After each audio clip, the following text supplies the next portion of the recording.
Now, what follows is a reading that I picked up somewhere. I think it's a place called Ohm, and they sent me this free web page, and I've taken from it the reading. Now, I read the English part, and then I move to the part where there is a translation of the English. There are phrases. I read the phrases, and they give the explanation in Spanish. In studying this type of video, I would say, pause a part of it, say the study part, just pause it and study it.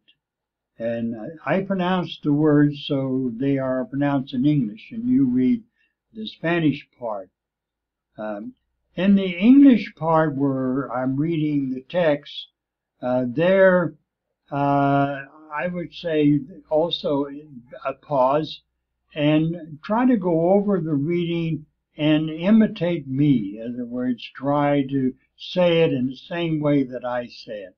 This is a good exercise, and I'll see you all online.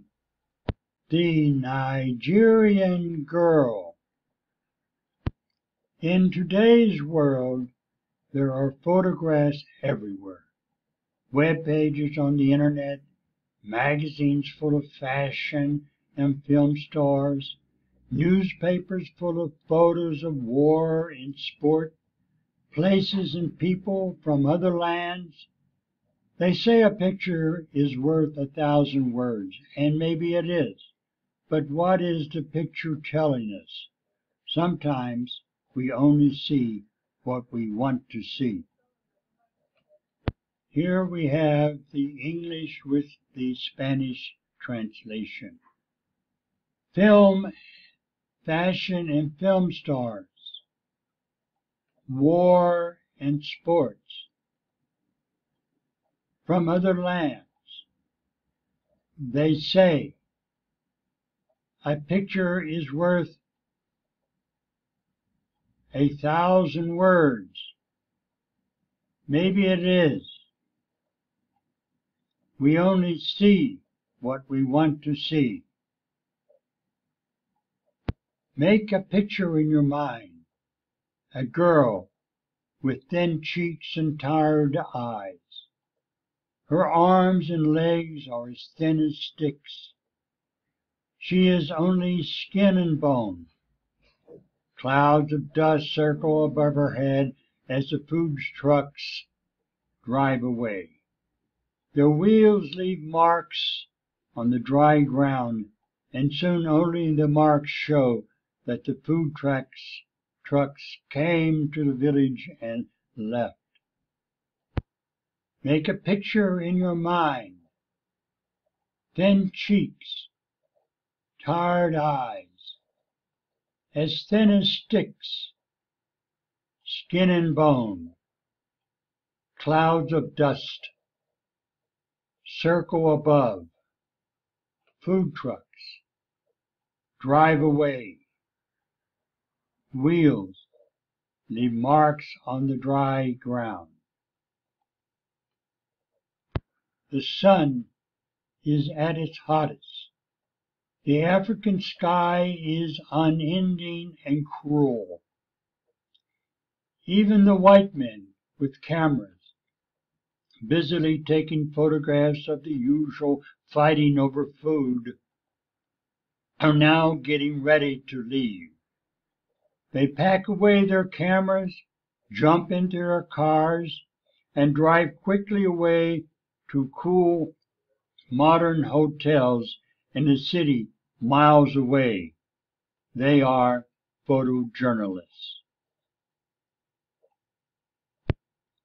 At its hottest, unending and cruel, busily taking, usual fighting over food, getting ready to leave, pack away, jump into, drive quickly away to miles away photojournalists. One of them, sunburned and hot, dressed in a shirt and jeans, kneels down on the dusty ground to take some photographs of the girl before he leaves. In the pocket of his shirt is a protein bar, soft from the sun, uneaten, untouched, forgotten. Sunburned and hot, dressed in, kneels down on the dusty ground before he leaves. Protein bar, soft from the sun, untouched, forgotten. He doesn't stop to think about the uneaten bar in his pocket and the starving girl. He's only one man. What can one man do in a world where life is cruel and governments cannot or will not help their people? And who wants to stay in a place like this with its dirt and terrible smells if they can drive away from it? He doesn't stop to think about the uneaten bar in his pocket, the starving girl. Governments cannot and will not help. Who wants to stay like this? It's dirt, it's terrible smells, if they can drive away.